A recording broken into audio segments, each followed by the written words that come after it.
Todd Karr's sense of wonder is basically a utility device. But before we get into that, let's take a look at one of the formal routines you're taught on the tutorial. Inside this napkin, I have a prediction. In a moment, you're going to have to select one of these flower cards. There are many, many different types of flowers, symbolizing different flowers you'd find in a large flower garden. And if I had you select one of these this way, you would probably think I am influencing your choice in some way by color or something like that. So I'm going to make your selection as free as possible. I'll deal a bunch of these cards down, and you could just say stop anytime you like, and that'll be the flower right here.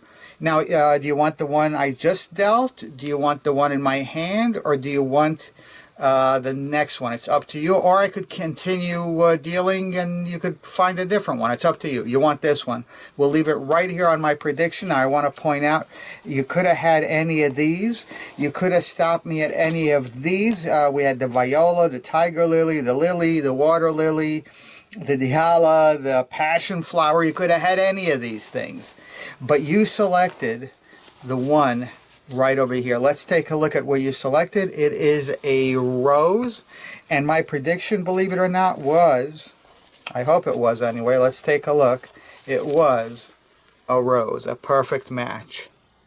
But let me show you something cool. I learned at a class I took one time.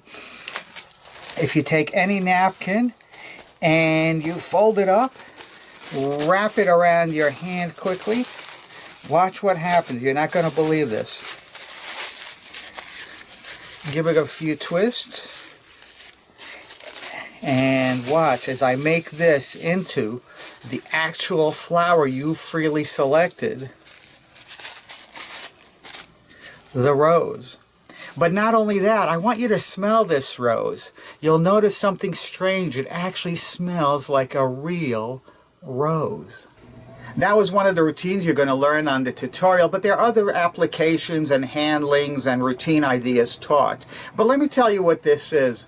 It's a utility device. You get 24 of these flower cards, and they all look different, and you have someone select one. Like, the easiest way to select one is not actually the procedure you saw in the previous routine. Just turn them face down and have them take one. I mean, they really could take almost any one of these cards, and then look at it. The beauty of this is that you can use this for other types of routines. For example, some pre-show work when you need to have a rose selected.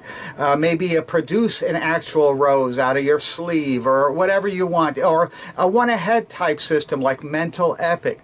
There are really unlimited number of things you can do with this because you're always guaranteed to have a rose selected. I should also mention that this is one of the cleanest, easiest, and most direct ways to have a rose selected. You'll just love doing this.